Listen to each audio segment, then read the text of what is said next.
Hello everybody, welcome to the FNAF Files.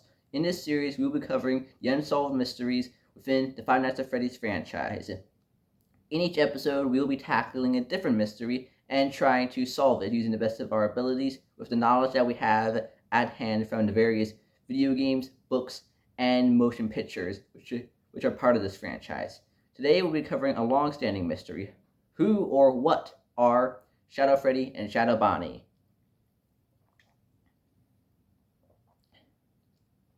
Shadow Freddy and Shadow Bonnie are two characters who both first appeared in Five Nights at Freddy's 2, released in November of 2014.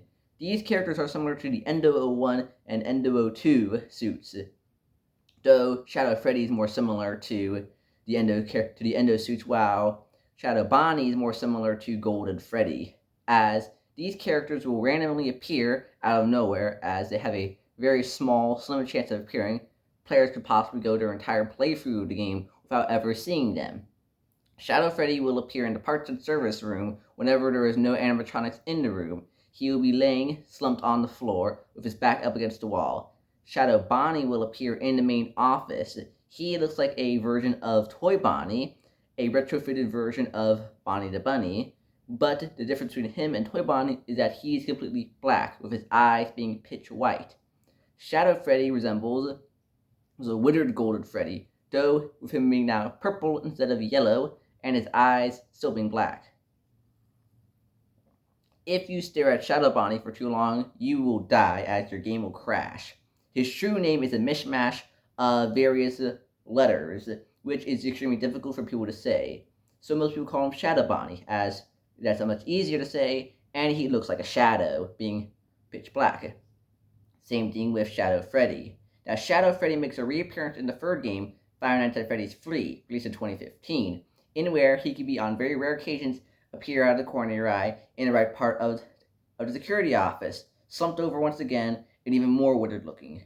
He also appears at the post-night mini-games, where he leads each of the animatronics to the safe room, where the main antagonist of the series, William Afton, quickly dismantles them, as they are unable to see the safe room as long as it is not in their programming to see it. So, what are they? Well, many people believe when it comes to the Five Nights at Freddy's 3 minigames, initially that Shadow Freddy was actually a suit that William Afton wore to lead the animatronics into the safe room, as wearing the suit would lead them to a false sense of security. But we know now that he wasn't really wearing a Shadow Freddy suit, but rather Shadow Freddy just happened to lead them to there. But again, what are they? Well, I have a theory. My theory is that these are the ghosts of two people who died in a Springlock failure back during the Fredbear's Family Diner and early Freddy Fazbear's Pizzeria days. As in the third game, a series of training tapes recorded by a character known as Ralph, commonly referred to as the phone guy, play during the nights. In one of these training tapes, he mentions how the Springlock suits are being retired due to multiple and simultaneous Springlock failures at the sister location. Springlock failures are extremely dangerous, and the chances of you surviving one are quite fairly slim, especially with the precautions they have, which the precautions for a Springlock failure is to simply go into the safe room and let yourself bleed out. And we know that we have seen Springlock failures before in the series. First of all, we see Purple Guy, also known as William Afton, main antagonist of the series, get spring-locked. And when we see him get, so the idea is that both of these people were the multiple simultaneous spring-lock failures, as if two people who are ghostly-like, similar to the phantom animatronics seen in the third game, who randomly appear out of nowhere to jump scare you, similar to how Shadow Bonnie just randomly appears out of nowhere, as these things are not physical. They're more similar to Golden Freddy. Golden Freddy is not physical.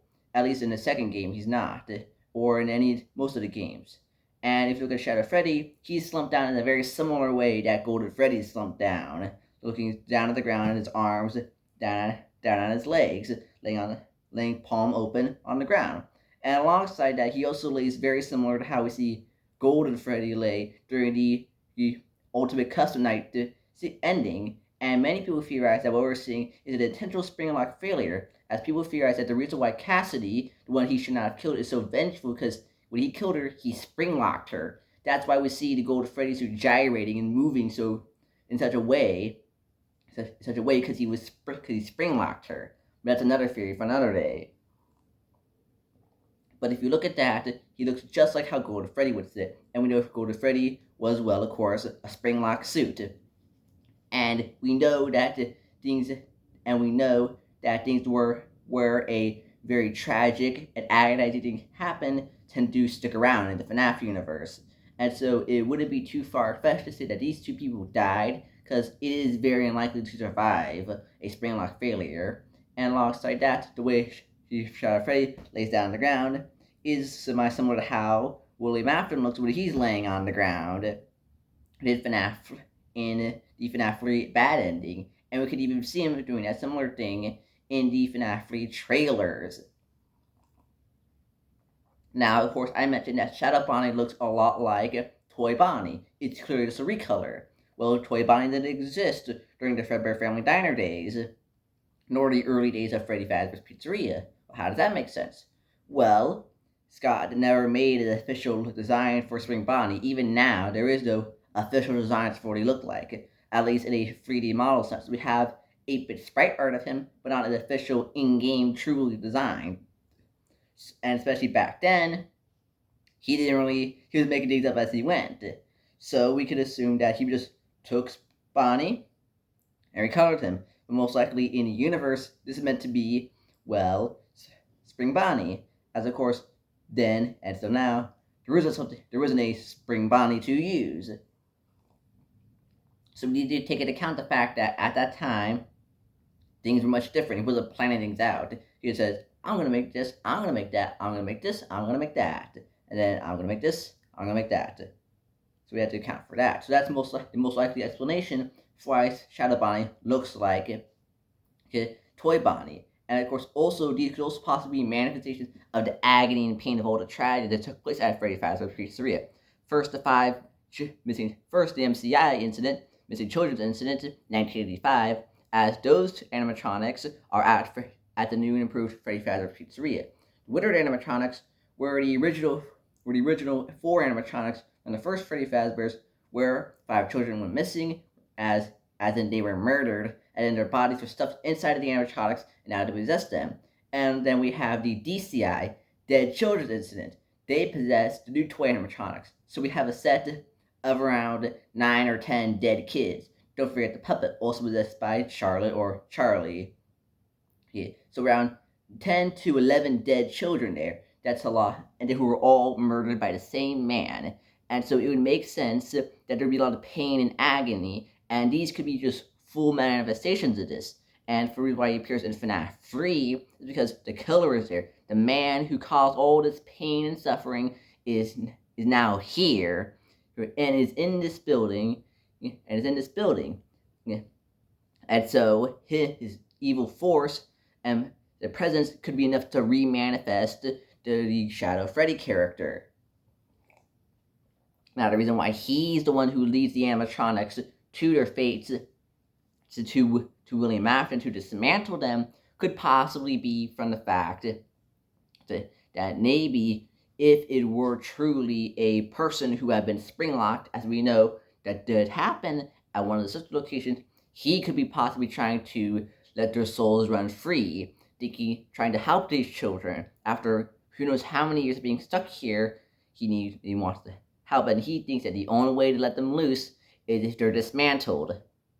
That's why he led them, because if he's a spirit, a ghost, he could go anywhere, really, because they're not true physical forms. More similar to Golden Freddy, a spirit that can teleport. That's how they just keep reappearing wherever they want to be. That's why Shadow Freddy can reappear like that. Shadow Bonnie can do the same. Even curious similar to the way to Golden Freddy does, where he crashes your game.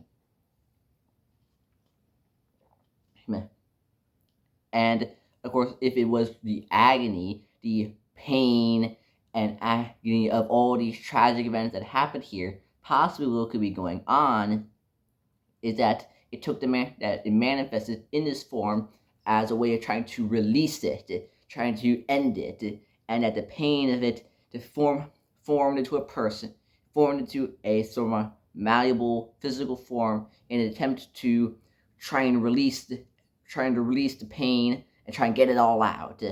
But in the end, it did fail. In some ways, some of the spirits stayed on. Cassidy stayed on, but we do know at least the main children, Gabriel, Jeremy, Susie, and Fritz, were able to pass on, as we see in the good ending. But that's my theory. I'm more leaning towards the idea that these two, Shadow Freddy and Shadow Bonnie, were Springlock failure instance.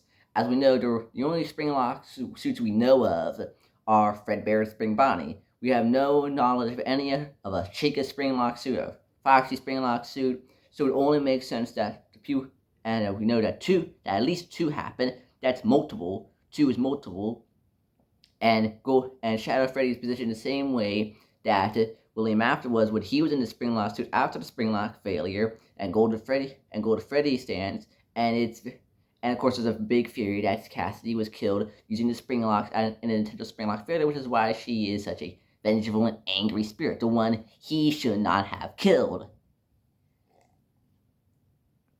That's my theory, that these people just got all wrapped up in it, and now they've been stuck here for years. And that's how Shadow Bonnie kills you like that. He's a spirit, he's a ghost. That's what Golden Freddy does. He crashes your game. He's not physical, because he can't move around, because he is in suit mode. And when you're in suit mode, you can't move, because your old spring locks are out, because it's meant for a person to climb inside. But that's my theory. I hope you all enjoyed it, ladies and gentlemen. I had a great time making it. Well, ladies and gentlemen, I'll see y'all tomorrow.